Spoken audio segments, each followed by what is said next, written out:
What's going on, Nostalgia Maniacs? I just wanted to take some time to say thank you for tuning in, no matter where you're listening, whether it's on Spotify or Apple Podcasts, or if you're watching live on YouTube or Twitch. Your support means the world to us, and we can't wait to take a trip down memory lane each and every week. If you would, please like and share on whatever platform you're on. It really helps keep the nostalgia alive. Now, as always, let's get nostalgic.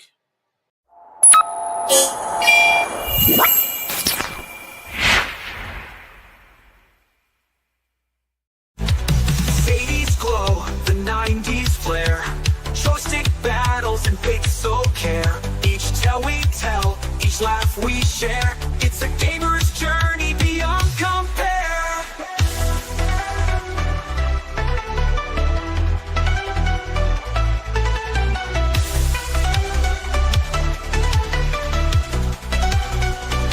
Nostalgia Mania, press start and see the games of the past where we long to be. Tune in each week, it's time to rewind. Retro memories for the gamer's mind.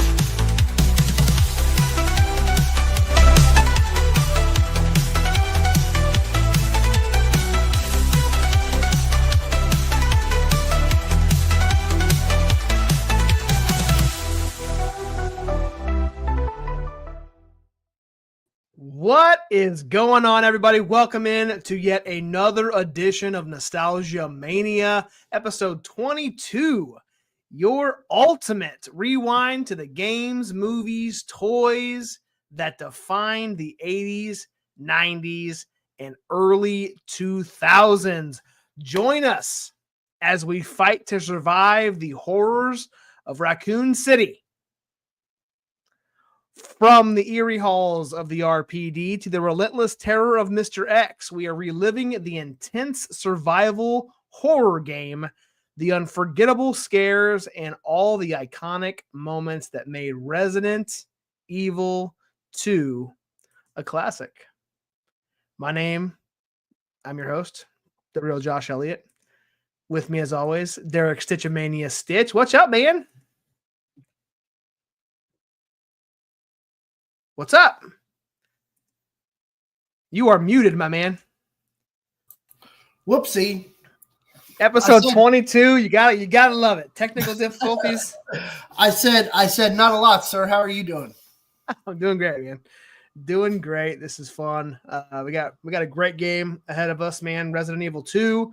Yep. We'll kind of touch a little bit on the first 3-4 Resident Evil games, but we're gonna heavily focus on number 2, which you and I played quite often.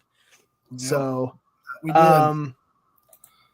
For those of you listening live, or watching live, we are obviously live on Facebook and YouTube at Nostalgia Mania. On our YouTube channel, it is JSE Studios at The Real Josh Elliott. Same thing on Twitch, Facebook at Nostalgia Mania. If you are listening on the podcast platform, we are anywhere you can find your podcast. If you can't ever catch us live, episodes are usually uploaded the very next day, so you can listen on Apple, Spotify, Castbox, where all those up there at the top right-hand side of your screen. You can see where we're at. So go give us a listen. Like, share, subscribe, all that good stuff. Appreciate you tuning in. Stitch Mania. We already got viewers in the house. Autumn and Hunter Dillon. Howdy, boys. Appreciate you. Yep. Derrick Stich pulling double duty. Oh yeah. In the house, man. In the house. So what's been going on, man? What you been up to the last week or so? Just playing Nintendo 64, man. I was joking around tonight about giving away my Xbox because I've been playing and playing my 64, and tonight I hooked up the Wii U that I got from my cousin that I bought from her and put in my Star Fox game, Star Fox Zero. It's pretty cool. It's graphics are definitely awesome on it, and it's pretty cool how they integrated the gamepad with the game. So the only thing I'm gonna probably have to look up how to mess with a little bit more, but because how it aims is like the center, I don't even know what you call it. Your reticle. Yeah, your reticle. I don't know. Anyway, not to be confused with your rectum. But it gets out of whack. So it makes you shoot in like weird different directions sometimes. So you got to constantly press a certain button and it realigns it. That's the only downfall to that so far that I found. But other than that, man, the graphics look awesome and it looks amazing. I took apart my receptacle. Yes, that's the word.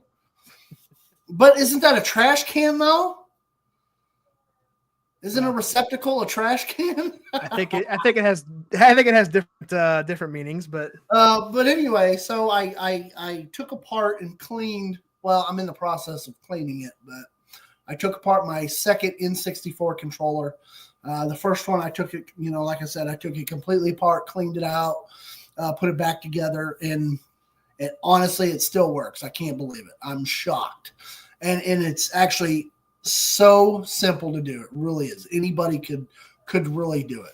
And it's just cool to sit there and take something like that apart and be able to figure out what it looks like inside, how it works.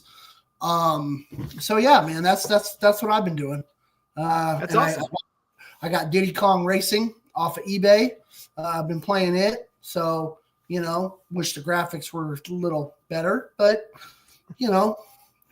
we'll never see any graphics better than that. So absolutely. Yeah, we speaking of Diddy Kong, we got Diddy Kong Racing on actually, I take that back. It's not Diddy Kong, it was Crash Bandicoot Racing, Crash Team Racing on my Xbox. The kids downloaded it. We play every once in a while. If I can ever get them to stop playing Minecraft or Human Fall Flat, those are the two games they play quite a bit. But no, man, you mentioned like taking apart the N64 controller, which is pretty cool. There's a TikToker. There's actually quite a few of them, but and I can't remember his name off the top of my head. But he does his like moniker is Save the Consoles, and he will actually, and you may know who I'm talking about, but he will like replace parts. Like they'll send them like Game Boys or even Xboxes, Super Nintendos, whatever, and he'll take them apart and like clean them and actually replace the parts, and he'll sit there and film it. And it's like, man, this is kind of cool. I wish I knew how to do that. Yeah. But he does some like soldering and stuff like that. So I mean, I know it's a little bit more in depth than what I'm probably willing to learn and figure out. But yeah, man, you gotta definitely know what you're doing when it comes to that soldering stuff, man, because that's doing all that and messing with the motherboard and the boards or whatever. Yep. That's where it starts getting complicated. So, yep. AJ Wallace in the house played Resident Evil, and it was one of the most hottest and hardest Namco video games that has ever played on both Nintendo and PlayStation.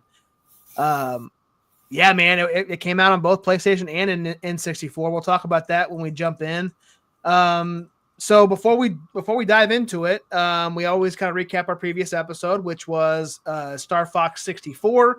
If you have not checked that out, it's on our video library on YouTube at JSC Studios. You can also go check it out. And I am highly trying to promote our podcast platform. So head on over to wherever you normally listen. If you got a Spotify account, if you've got a Apple Podcast, go follow us, like our podcast on all the platforms.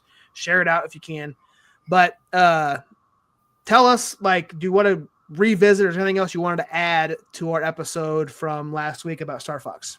Yeah, so one big thing that we failed to cover in that episode, which I was really wanting to, was well, I'll just get it. The Rumble Pack. We did not cover that at all, and it kind of made me mad because I didn't think about it till after the episode was over with. But the Rumble Pack, The Star Fox 64 was the very first game to be used with the Rumble Pack. And it actually, if you bought Star Fox from one of the retail stores, then you were able to get a Rumble Pack. But if it was sold, if you bought it separately, I think it was probably like $30 probably. But yeah, unfortunately mine, I actually have two of them. Mine don't seem to work at all anymore because what happened was I left the batteries in there too long and they corroded. And I actually took these apart as well and cleaned them out. But I can't seem to get them to work. So I don't know what's going on. So I'll probably just have to rebuy another one. But yeah, in the Rumble Pack was, you just put it. Well, I'll just do it here real quick. You just you put it in the back of your controller like that, and it makes your controller rumble. So yeah, definitely a great feature to have. It was the very first rumble controller to be introduced. And it was a great feature because you would feel every explosion, every bump, bruise, crash. And it was great. And that was a good thing about the Nintendo 64 controllers is they were very light. And the Rumble Pack was actually pretty light itself too. So it didn't, feel like a big weight in your hand holding it. Right. And then they integrated it with other games as well. Quite a few actually. So yeah, that was definitely one thing that I wanted to make sure we talked about before we jumped into this one. Was definitely that Rumble Pack. So yeah, and like it's crazy how like games now that they're just built in to the controller. Yep. Like the games or the controllers vibrate or rumble as you hit things. And so 64 was the first controller to announce or to have something like that. I know PlayStation 1. At least I'm pretty sure it was the first one without I'm actually pretty sure. Yeah, I'm pretty sure it was. doing Yeah. research. Yeah, I don't think any other system had it before 64. And I know PlayStation 1 did not, but I think PlayStation 2 had it built into the controllers. Yeah, it's called the DualShock. Yeah, DualShock. That's right. Man. Back in the memory card days. So you could put a memory card too for Nintendo 64. So that's right. Yeah. Yep. We the memory card, the transfer pack, which integrated Game Boy games, Game Boy Pokemon games into your Nintendo 64. And then Rumble Pack, transfer pack, expansion pack, but that didn't go on the controller, but yeah. So nice. All right. You ready to jump into this bad boy? Oh yeah. All right. So as we kind of talked about, we're going to cover Resident Evil 2. I kind of already showed the cover of the PlayStation version. So for those of you who are not familiar with the Resident Evil series, so this game, you're following two characters. One's Leon Kennedy. He's a police officer, recently hired, a rookie police officer, and also Claire Redfield, who is a college student. And they arrive in Raccoon City, only to find that the zombies have overrun the city due to a viral outbreak. This game, I guess, just in essence, they're trapped in the city. They have to navigate Raccoon City, and the police department is basically where they start and spend a bulk of their time. And they're trying to uncover the secrets of the Umbrella Corporation, which we learned about in the first game. Yep. And you're fighting zombies, creatures, Mr. X, the Lickers. So basically searching for an escape. So alligators.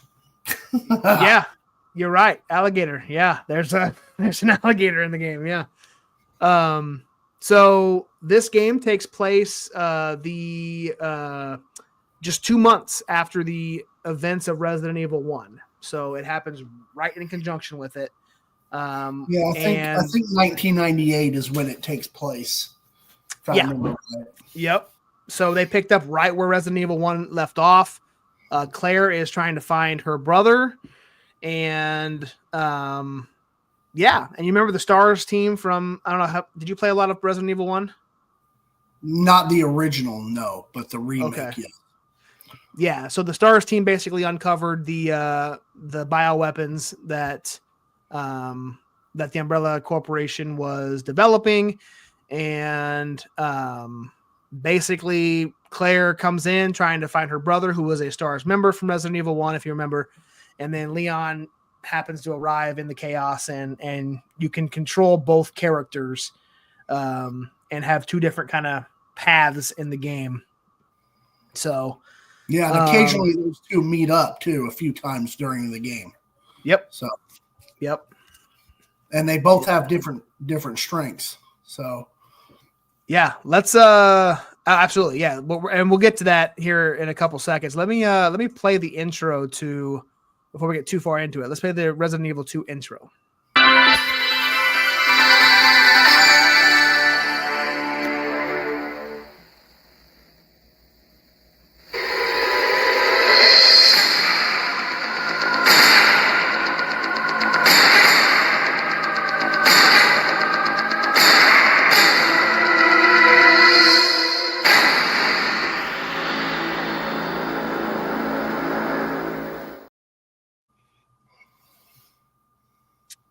Phenomenal. Speaking of, this is off topic, but I saw your little deal off camera that you were going to take a drink, and I saw a red can. Am I going to have to fire you from this podcast, or? No. Are you drinking a Coke? No, sir. Nope. I plead the fifth. Oh man, dude, I drink Coke and Pepsi products. Okay, I know. I have no shame. I'm just messing. Okay. I don't drink Coke usually unless somebody gives it to me. I don't buy it. I do say that. Huh? Well, I can't. You can't. I can't wearing this. That's where I can't. I go out in a t-shirt. It doesn't matter what I buy. But anyway, nonetheless, this game, and this is something that I had no idea, and I don't know if you knew this or not. The game had multiple releases across multiple platforms over multiple years. January 1998 is when it was released on Sony PlayStation, which is the system I played it the most on. Nope. It was supposed to come out in October of 1998 on Sega Saturn, which was canceled. So think about it. That was almost a year later. Yep. It was supposed to come out on Sega Saturn, but they canceled it. Do you have any insight as to why? No, I don't. No. Okay. So it was canceled. So that nixed from that. March of 99, which was a year and a couple months after PlayStation, it was released on the computer. November of 1999, almost 2 full years later, it was released on Nintendo 64. December of 2000 was on Sega Dreamcast, and January of 2003 it was released on GameCube. Like from 98 to 2003, a 5-year span, as it was evenly spread out over all these platforms. That's crazy to me. Like I've never seen. Kind of sounds like Grand Theft Auto 5, right? Like, which has been on what, 3 major platforms now? Like, yes, 360, PS4. I meant like, yeah. Now PS5. So it's and it's supposed to come out. What, the new one's supposed to come out this year, right? What, supposedly? Grand Theft Auto 6? Yes. Oh. So yeah, man. When GTA 6 comes out, that thing is going to be bigger than the second coming of Jesus Christ.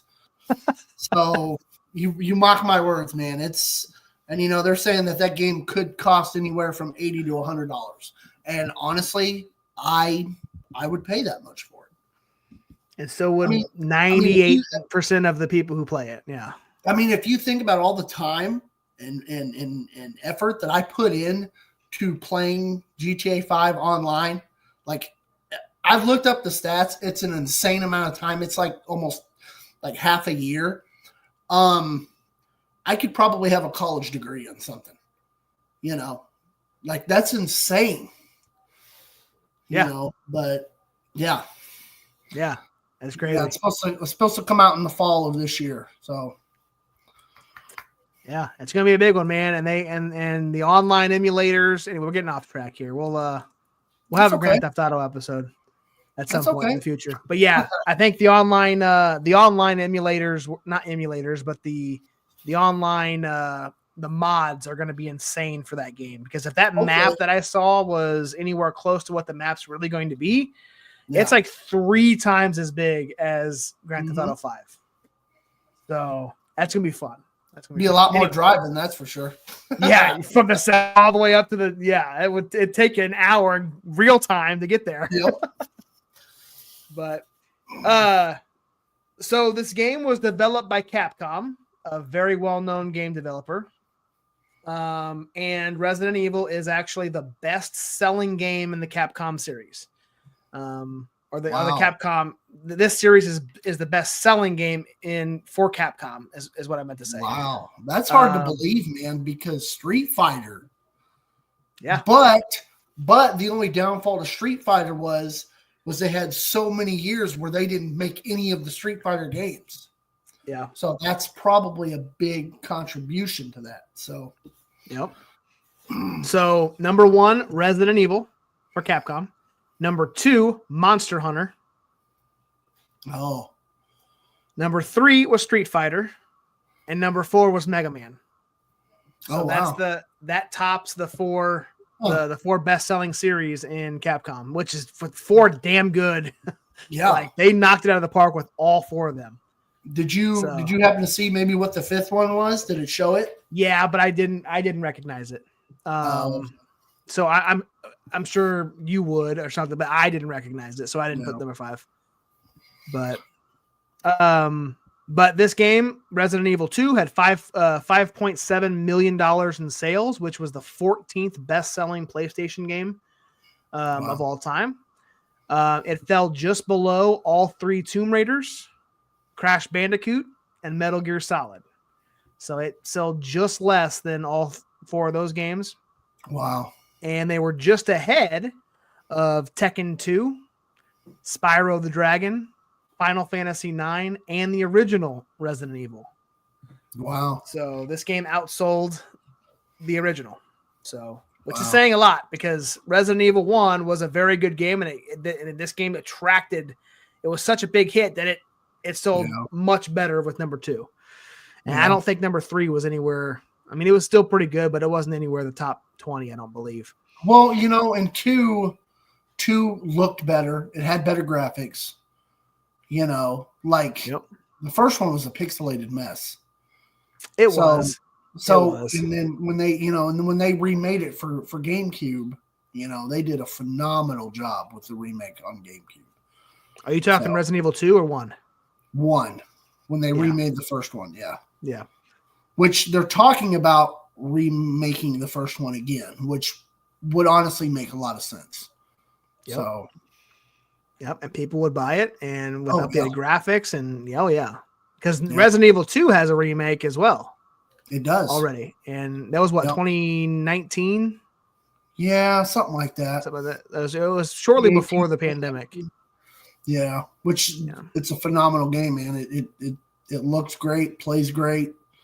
So it's awesome. They do a hell of a job with these remakes, man. Like, to an extent, sometimes it changes a little bit, and it kind of and you remember something differently than it did on the remake. But for the most part, remakes are pretty cool to go back and play with updated graphics. Yep. So, that's why I think I love playing. Just even though I played just the first level, that's why I think I love playing that Star Fox game on the Wii U. So walk us through your Resident Evil history, like your memories. Like, where did you first play it? Did you rent it? Did you buy it? Did you own it? What system did you play it on? Was it one of the 17 that was released within the first 5 years? Like what? Just talk to us how you first started playing Resident Evil and Resident Evil 2. So I don't really ever remember playing the original Resident Evil, around that time when it came out.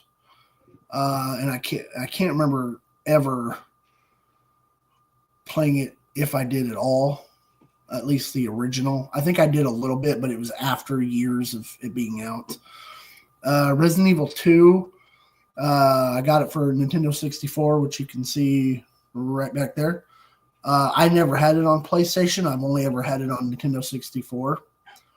But that was the first time I'd played it, was on the N64. I don't remember when, don't remember, who I was with or where I was at, but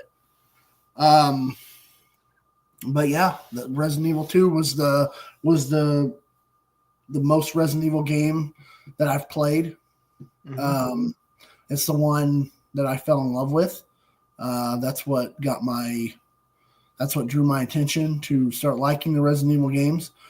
I haven't played a few of the newer Resident Evil games. Yeah, see, man, there's Leon just tearing through those zombies, man, with that shotgun. But yeah, Resident Evil 2 is definitely a great Resident Evil game. Might be the best Resident Evil game of all time. So yeah, I wouldn't argue that. Yeah, I would. That's a pretty agreeable statement.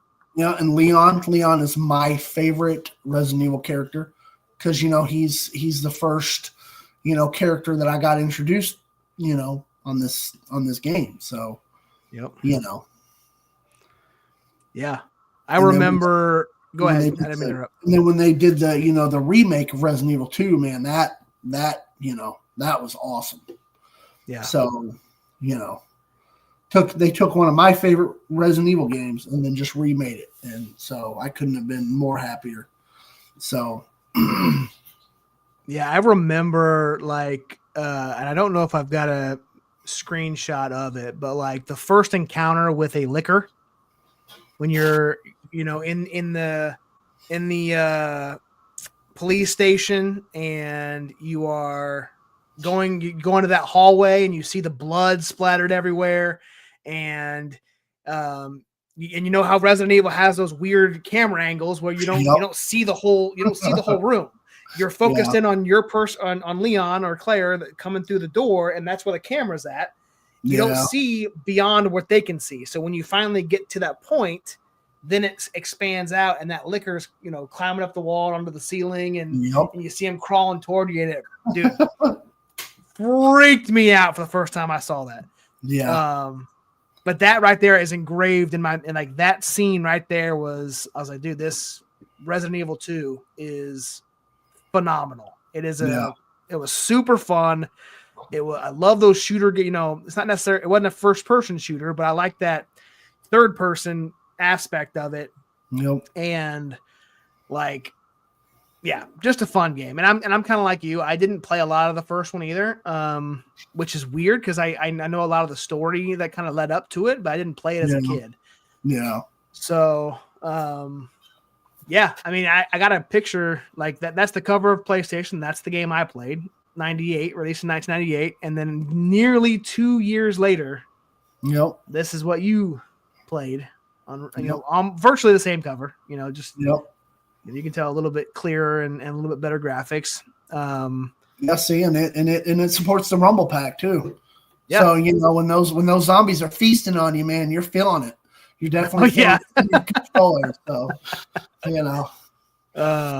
that's funny. Let's take a look at the first. So this is I called it a gameplay clip, but it's actually the introduction to the game. So this is the scene, and again, I love the games that have a built-in story to it, and and you follow along, and whatever you do kind of affects the story, at least what it feels like. This is a very cinematic scene that you start off playing, and this is how we start the game. Man, what a mess! What could have done this? What was that? What are these things? All right, that's far enough. Don't move! Don't move. No!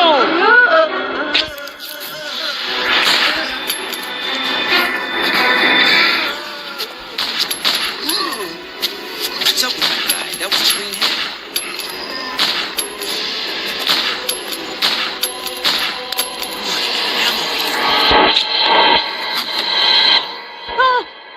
Wait! Don't shoot! Get down! We can't stay out here. Head to the police station. It'll be a lot safer. And there's your introduction to Leon and Claire. Yep. Because how that the video doesn't show it, but how it starts out is Leon's driving into town, into Raccoon City, and he's in his Jeep, and he gets out of his Jeep or his car, and there's a body in the road. So, Yeah, I was gonna get that all, but I try not to. I try to make the clips roughly about a minute or so long, so that would have probably made it closer to 2 minutes. So I just had to cut that part out. But yeah, that's virtually the concept is he drives in and sees I almost called them walkers. I'm not Walking Dead, but the zombies, and yeah, that's our introduction. So. Yeah, he that's literally his first day on the job. Yeah. So what a first day, huh? Yeah. I'm gonna skip to this next section because we just talked about PlayStation and Nintendo 64. I wish I could set them here side by side, but I can't. But again, we showed you the two covers, the two differences. Obviously, I don't have the other covers from Dreamcast, GameCube, computer, but the differences, man, I didn't realize how much different the PlayStation and the Nintendo 64 versions were.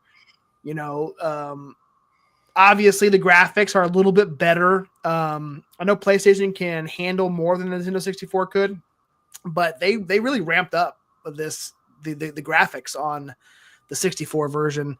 They had higher resolution textures. The audio was a little bit fuzzy on Nintendo 64, but the graphics resolution was better on 64.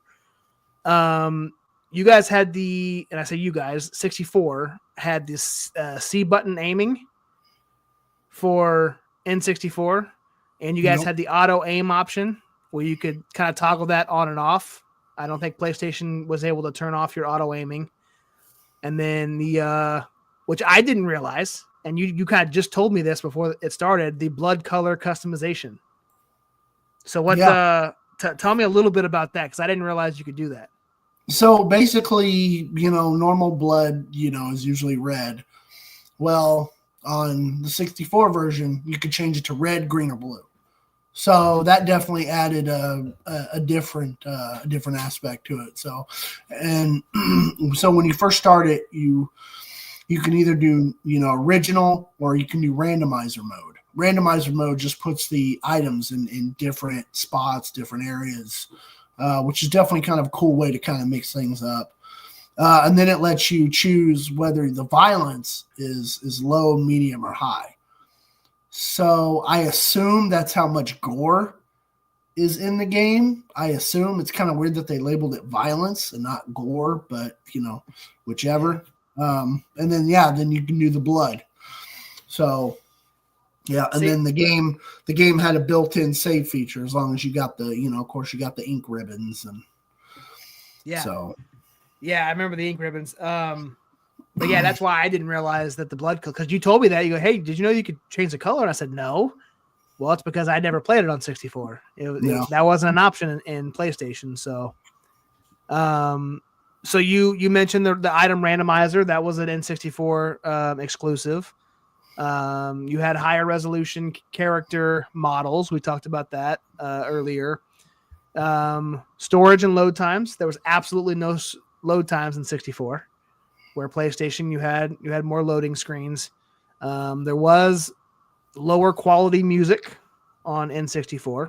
Oh yeah. And then This is really the only negative, really, besides the audio, was the missing content. So there's no extreme battle mode in N64. And this battle mode. Yeah, so the bonus it was removed due to cartridge space. I guess it was supposed to be in it, but they ran out of space on the cartridge, so they decided to take it out. Wow. And then no dual shock support. But it says, unlike the PlayStation DualShock version, the N64 lacked vibration feedback. So I don't know. You said it was Rumble Pack. I mean, it says it right there on the cover, Rumble Pack enabled. So it did. Yeah, so I don't know if that's just because the PlayStation can. I don't know. Anyway, but yeah, that's kind of the history. You talked about the canceled Sega Saturn version in October of 1998. But did you know that it's now called Resident Evil 1.5 or 1.5? But did you know that Resident Evil had a completely different story and a completely different game prior to this one being released? No, I didn't at all. Yeah, so apparently the developers were creating a Resident Evil 2. So they'd already had the first one done. They're creating Resident Evil 2. And they got about 80% complete with it. And they decided to scrap it. And here's kind of the differences. So Claire Redfield, not in the game. Was not in the game that was going to come out. The female lead was named Eliza Walker. She was a motorcycle racer and had absolutely no connection to the first game. You know what? That makes sense now. Go ahead. Because I don't remember which Resident Evil game, but you can actually get a custom, like a different outfit for Claire. And it's like a motorcycle outfit. It's like a professional, motorcycle racer. Yep. That might be it. They might or dirt bike, really. Dirt bike. Yeah. Well, no, not dirt bike, but yeah, like motorbike racer. Yeah. So it's like orange, white, and some black on it. I think it might actually be in the remake of Resident Evil 2. I think that's where I saw it from. Yeah. So, but they yeah. might have, they might have just thrown it in there as kind of a Easter egg kind of thing. But yeah, there was no Claire. Leon Kennedy was still in the game, but his story was completely different. So it wasn't anything that had to do with the one that we saw. The setting took place in a more modern and functional Raccoon City Police Department. So it was not run down. It was actually an active police station. And then I guess the reasoning for canceling was the developer and Capcom felt that it was too bland. And it lacked that cinematic, the cinematic feel for or the cinematic horror, I guess, is what they wanted. And they decided to completely redevelop the game from scratch. Again, like I said, 80% complete. And They scratched it and started completely over. They brought in Hideki Kamiya as director, and they completely overhauled the game. And now we know, now we got what we got. And that developer, Hideki Kamiya, introduced the A/B scenario system, and had a much more deep connection, I guess, to the first Resident Evil game. Yeah. I don't know how well I would have liked it. This game would not have been anywhere close to what it is now if it released and there was hardly any connection to the first game. Yeah, the Resident Evil series would have probably tanked after this one. I mean, it still would have been popular. People still would have bought it. But if there was no continuation of a story, they made the right call. Well, and that's actually one of the. Now, I haven't played all of the newer Resident Evil games because there's quite a few of them. But a lot of them don't even feel like they're even connected to the older Resident Evil games. I'm not completely sure if Resident Evil 7, even has a connection to the. I mean, I have Resident Evil 7. I have it for my PS4 because of my VR. Mm-hmm. Because Resident Evil 7 integrates the PlayStation VR in that game, and that's pretty wicked, man. That is definitely one way of experiencing a Resident Evil game or a survival, horror, because that's definitely what that game is for sure. But again, I don't know how much story is actually connected other than maybe say characters or something like that, because there's Resident Evil 7. There's Resident Evil 8 Village. And then there's the remake of Resident Evil 4. So, and I haven't played the remake of Resident Evil 4 yet, but it's supposed to be phenomenal. So I'm uploading for some reason this I didn't have this on here. I had it saved, but there we go. There's the covers of the Resident Evil games. So yeah, Resident Evil 1, and actually that's not even the cover of Resident Evil 1, but the one is the remake for the GameCube. Okay, that's why it's different. That's why it looks like that. Yeah. And then Resident Evil 2, and then I played Nemesis quite a bit too. So Resident Evil 2 and Nemesis I played. Jason, who was supposed to be on here, couldn't make it, but he played a lot of Code Veronica, which also is a continuation of Claire trying to find her brother. So and then I didn't play any Resident Evil game after Code Veronica. So that was the last one that I played. Yeah, so the funny story about Code Veronica is there's actually 2 Code Veronica games. There's just regular Code Veronica, and then there's Code Veronica X. Code Veronica X is supposed to have some more stuff on it, like I think some more like story mode or some more videos. Or some more cutscenes, rather. Yeah. But I don't think they were much more different than that. Because I actually have Code Veronica, I think, on my Xbox. Because you could download like the high def version of what they call it, but you put it in and play it, and you're like, what am I looking at? I have no idea. But yeah. That's funny.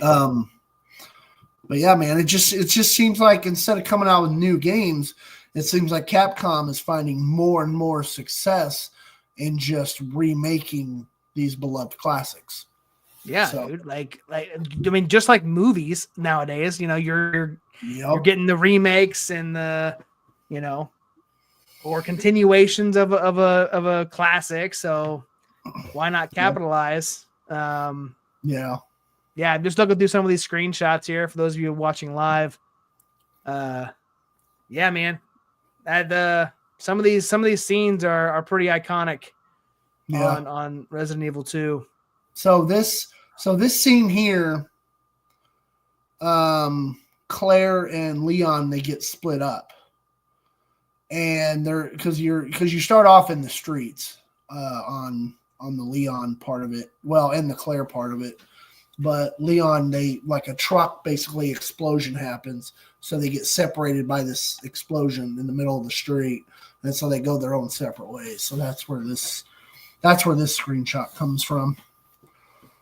Yeah, let's dive into that. You say they got split up, so and I kind of mentioned it a little bit earlier, like the A/B scenarios for each player. There are or each character. I'm sorry. So you could be and control Leon, and then you can control and be Claire. Yep.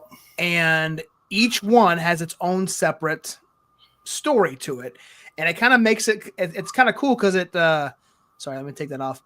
It's kind of cool because it makes the game extremely replayable because you're playing as Leon. Right, and you play through it, and the decisions you make, depending on what you do throughout the game, will take you on scenario A or take you on scenario B for that character. Yep. Then Same thing with Claire. It has an A scenario and a B scenario, depending on what you do. And what you do in scenario A, if I remember correctly, what you do in scenario A affects what happens in scenario B.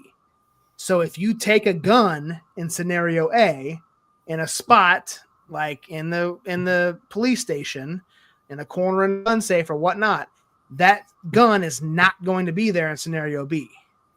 Yeah. So it kind of changes the way, but it changes the story. It changes your path a little bit. Again, it's the same kind of concept, but the game changes, and it makes it 4 different ways to play it. And really, you have to play through all 4 to get the actual ending of the game. Like, you don't get the actual ending of Resident Evil 2 unless you complete all 4 scenarios. So super cool for something made in the late 90s. Yep, it was. So yeah, I think Claire, I think one perk to being her was I think she had a lock pick, and she could unlock, doors or unlock locks. And I think with Leon you had to have a key or something like that. So to be able to unlock. Yeah, and that's kind of cool how, they both could do it, but you had to do it in different ways, right? You had to figure that out and play through the game. Yeah, it was like a puzzle. You had to solve puzzles. Yeah. Yep. So, yep. A lot of running around. See, this is when you're running through the streets. This is at the gun store. This is the very first building or person other than Claire that you first encounter in the game. Because the gun shop owner comes in and almost kills you when you come in because he thinks you're a zombie, but yet somehow didn't have his door locked. He knew those were out there, but didn't have his door unlocked or didn't have his door locked, which is kind of weird. But you go in there, you talk to him, and then the zombies come through the window. You can get some ammo, shoot them, but he ends up dying, and then you go on to your next little part of the game, next part of your track to the police station. So, Yep. So what I forgot to mention, I don't think I have a game clip, or not a game clip, but a screenshot of it, is in scenario B for both characters. It's an altered version of what happens in scenario B. You're doing different puzzles. The enemy placements are different, but Mr. X is stalking you in the entire scenario B. Yep. And that's a wild ride to play through that. So again, I wish I had I don't know why I didn't get a screenshot of Mr. X, but when I was getting some screenshots the other day, I almost got one, but I didn't like the quality of it very much. So that's why I decided not to get it. But then we are talking about a game from, 1997. 1998. Yeah. Yep. So, the crazy thing about Resident Evil, with, in regards to me playing it, is I only played them in small doses because they used to scare the crap out of me. Now 2 didn't necessarily scare me a whole lot, but it was more so like 3, because I think 3 had more jump scares than 2 did. Nemesis, 100%. And then especially when it came to the remake of Resident Evil 1 on the GameCube. Now that game was scary because one of the things that was the freakiest about it was you could kill a zombie. He'd still be laying there if you came back later. Now you carried around a canteen with you in your inventory, and you had to fill it up in your little save rooms and stuff like that. And you could light the zombie on fire, and then he wouldn't come back. Well, if you didn't light him on fire and you came back later, he would come back alive in what's called the Crimson Zombie. And he'd have claws. He'd be much faster. He'd be much stronger. And he'd run after you. So he'd be laying on the ground. You'd run right past him. And he'd fly up and just chase you. And He'd have claw. So basically, he almost like mutated a little bit more after he had already thought he was dead. But yeah, I could only play the game in small doses because it used to freak me out so much. So I'd play it for, I don't know. It ranged, like 10 minutes, 15 minutes, 30 minutes. And then I'm like, okay, I'm scared. I'm off. Not going to sleep tonight. Yeah. And then I'd go back and I'd play it some more later or the next day or whatever. So I just played it in little parts. And that's how I played a lot of Resident Evil games. So, and then one of the bad things though about some of those newer Resident Evil games is they focused more on the action part of the game instead of the horror of the game. Yeah. Case in point would be like Resident Evil 5. Resident Evil 5 was phenomenal in the aspect of being like an action game. And it was a very fun multiplayer game. See, there's 5 right there from PS3, which was you were Chris Redfield, who was built like a bodybuilder in that game, which was insane. Like the buffest and biggest that he's ever been in any of the Resident Evil games. I mean, he literally looked like he was a bodybuilder. And then you had Sheva, who's just an agent that you meet, being in Africa or overseas or whatever. And that's one thing about that game, which was controversial, is because all of the zombies were African American. And so, you're just running around killing a bunch of, zombies that, resemble African Americans. And so people were a little upset about that, which is understandably so. But yeah, they just focused more on the action part and got away from the horror part. So I think that's kind of why they're kind of going back and remaking some of these games that people love so much. So Yep. Let's play my last gameplay clip. This one's actually showing what it's like to play the game on, I believe this is the PlayStation version.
I think that gun was bigger than Leon was.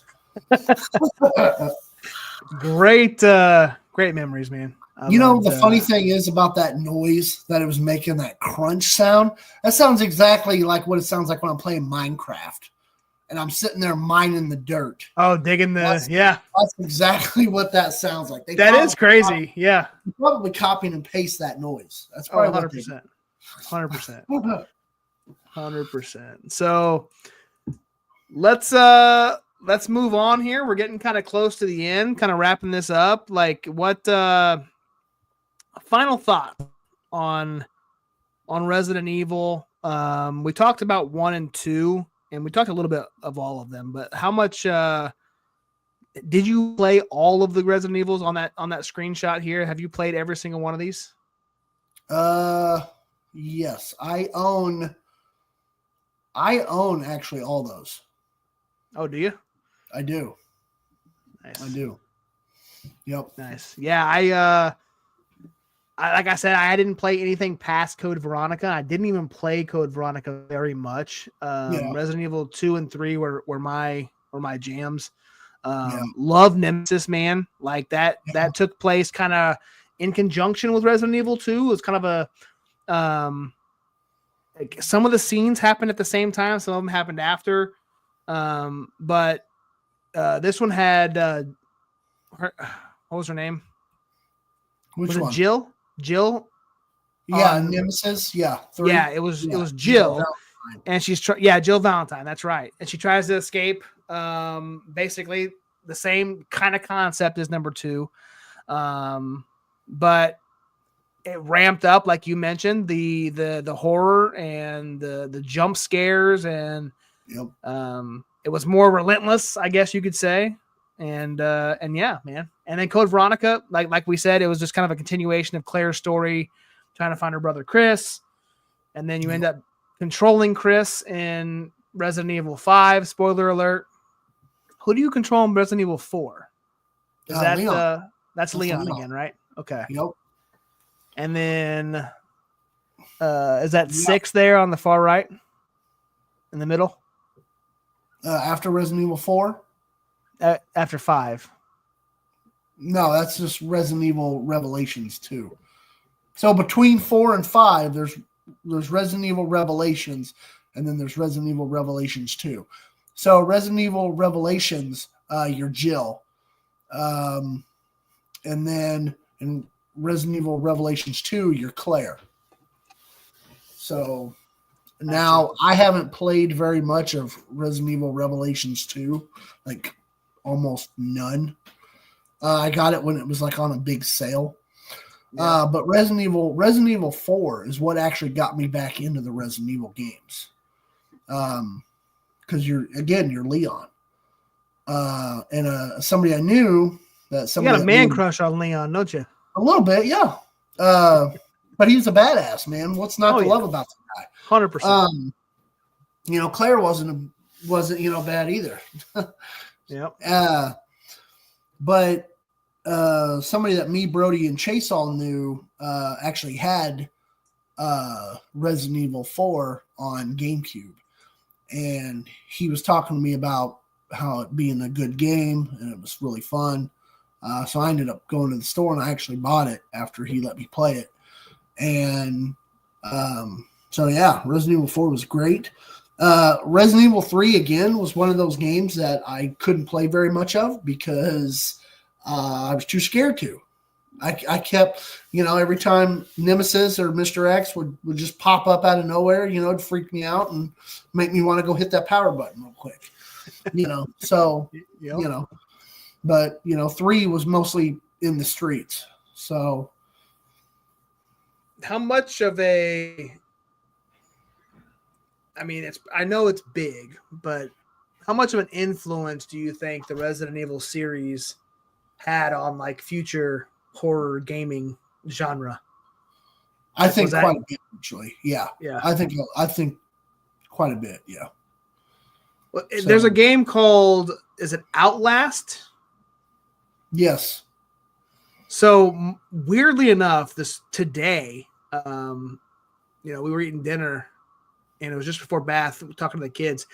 Jensen ended up talking and saying, "Hey, he does this thing where Justin accidentally did something and like tries to tell me, but like so they don't get. It's like he thinks it's the bad thing. He goes, he accidentally downloaded Outlast on your Xbox." And I was like, "Well, it was already downloaded because I already had it on my external hard drive, but somehow they got it on their name." No. He goes, "We started playing it." He goes, "And it was really scary." Yep. And I was like, "Well, yeah." I said, "You don't play that game right now. Like you wait." Like, yeah. I didn't play much of it, but I know it was kind of a freaky game. So, yep, it's definitely scary. Just stick with your Minecrafts for now.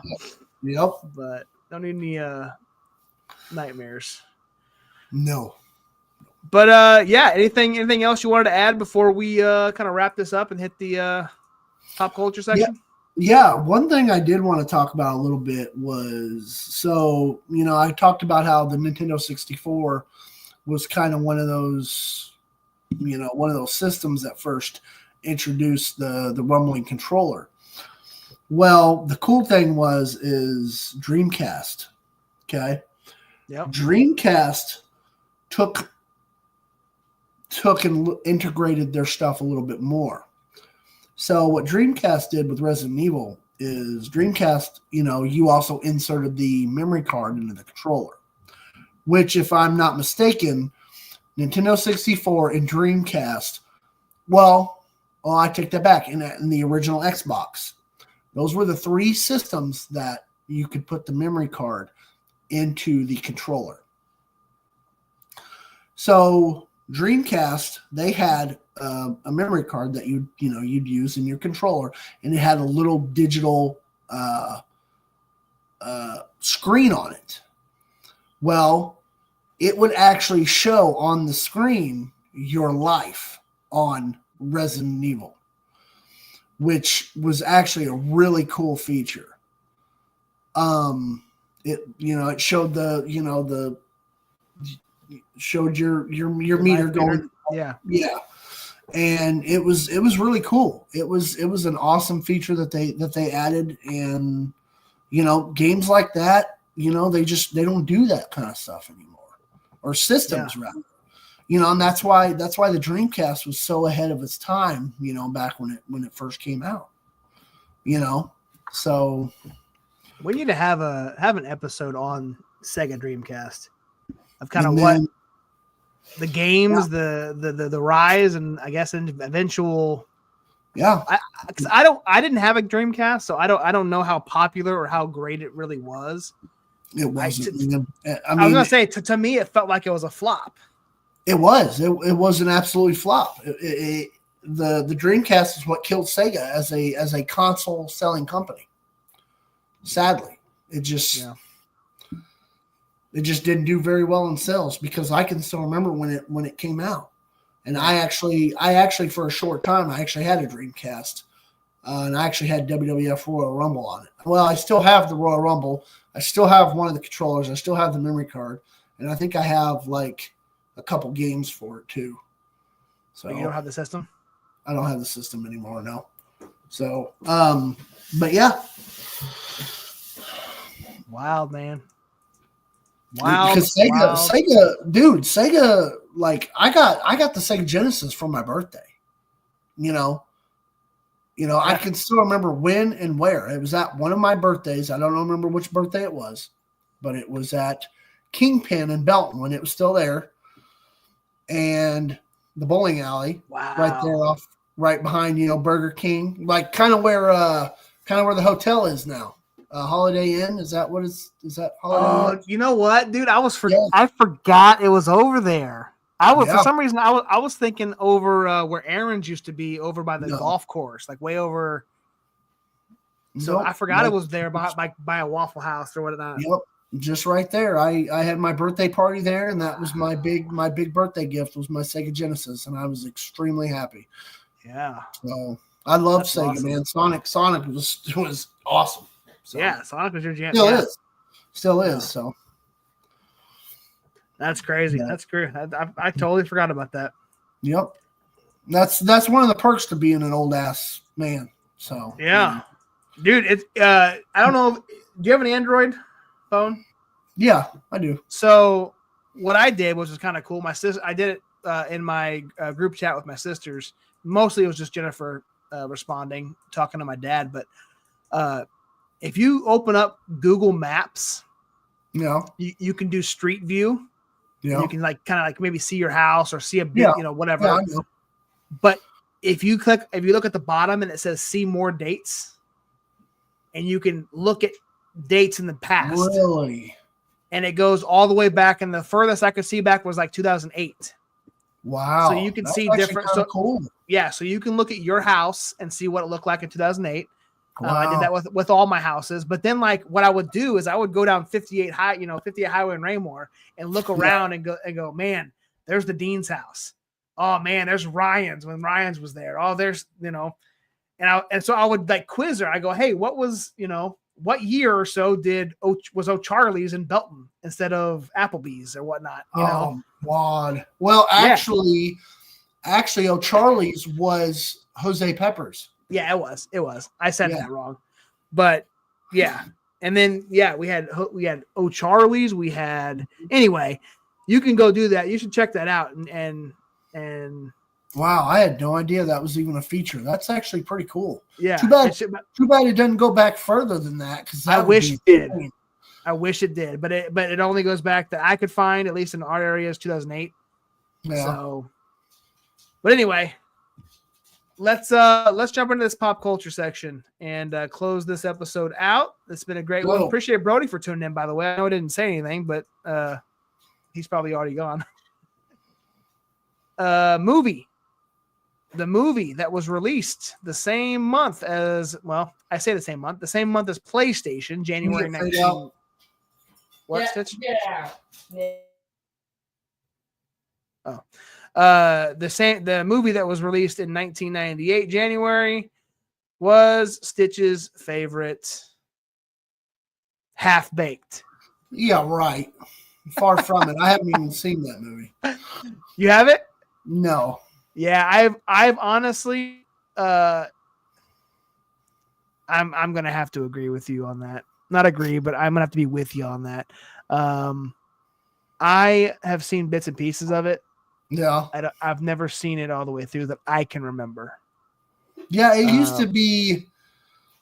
I was kind of hoping Jason was going to be on here because I know Jason has seen Half Baked.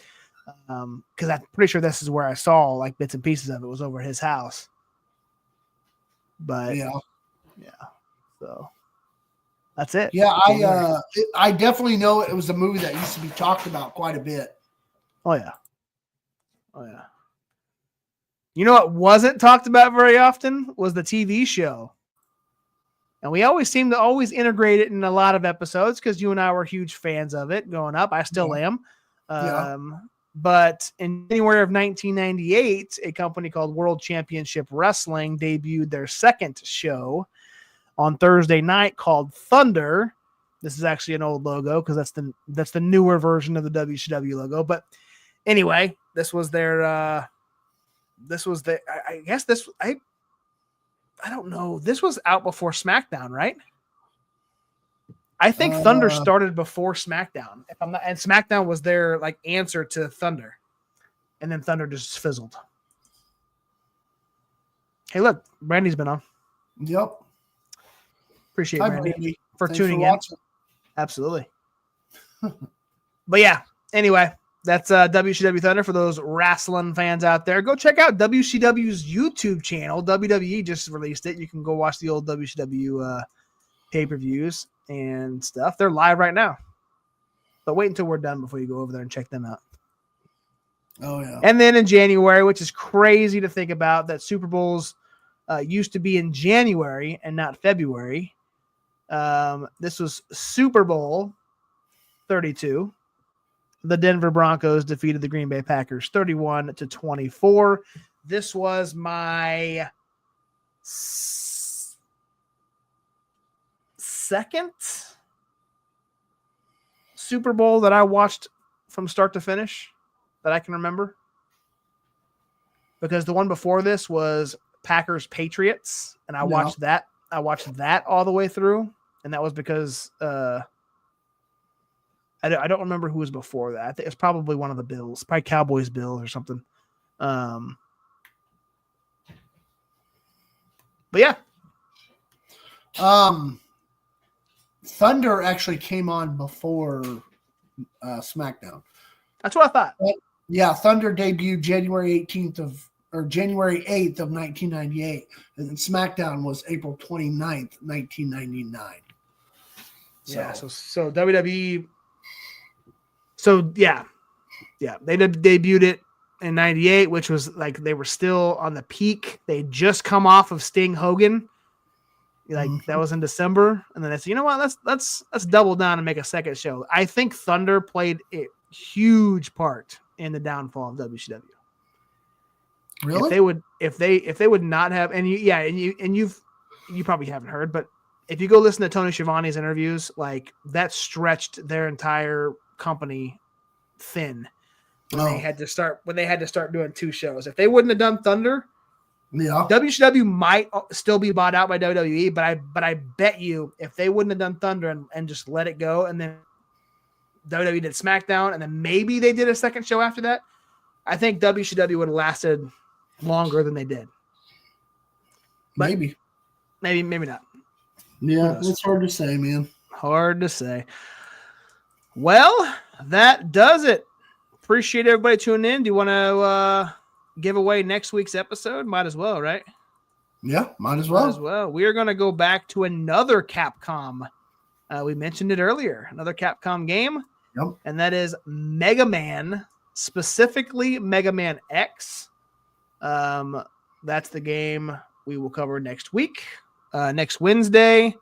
There may or may not be a switch to Tuesday nights at some point in the near future. This soccer practice, dinner, bed podcast is probably going to get old on Wednesday nights because it's such a rush every night, but not every night, but every Wednesday. I mean, look, you haven't even taken your work shirt off yet. I know, dude. I had no time. Absolutely. Actually, you probably sleep in your work shirts, honestly, or a Pepsi shirt. For sure. All I own is Pepsi and Jaguars, and then wrestling. Yep. That's the three. So. That's all right. It's all right. I just didn't feel like I needed to dirty up another shirt when I'm just going to be sitting here on a podcast, right? Well, exactly. Yeah, there's no sense in that. Yeah. Yeah, and just so you guys are aware, the games that me and Josh we cover, there's going to be some games that, some of us have hardly played.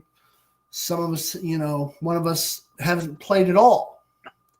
And that is one thing that Mega Man will be. That will be mostly all of Josh. I have never played Mega Man in my life. You can actually go on the Xbox store right now and download like all 3 or 4 of the collections of them that they have, because there's quite a few of the Mega Man collections. So yeah, man, that'll be mostly Josh just talking, which is totally fine. So just, I'll just be sitting here shaking my head going, yeah, that's cool. So, it'll be a very, very engageful episode. So, Oh yeah. Much like the Star Fox episode last week, I felt like it was opposite. It was more of that was the Stitchamania show last week. So yeah. if you like how Derrick Stich sounds, go listen to the Star Fox episode, because you heard him a lot. Oh yeah. And then after that, man, I don't know. It's open, man. We're gonna jump back in. I can't believe it took us this long. We did our 3rd episode. We did a wrestling game. Again, we always tend to bring it back in. I think we're gonna jump back into it in 2 weeks and bring that N64 WWF No Mercy. That's probably gonna be our episode 24. So maybe 23, maybe not. Still up in the air. Maybe. So. I'm just kidding. Yep. So with that being said, appreciate everybody for tuning in. As always, Autumn was in the house. Hunter Dillon, Alyssa, AJ Wallace, Brody Hall, Brandy Carlson, Derrick Stich, double duty. Appreciate everybody for tuning in. This has been episode 22 of Nostalgia Mania. I am your host, the real Josh Elliott. This is Derrick Stitchamania Stich. And as always, let's get nostalgic. Through the 80s and 90s, the games we all know. From Mario's jumps to Sonic speed. Legends and Quest, every gamer's creed. Grab your controller, the stage is set. We're diving deep, don't you forget. Nostalgia Mania.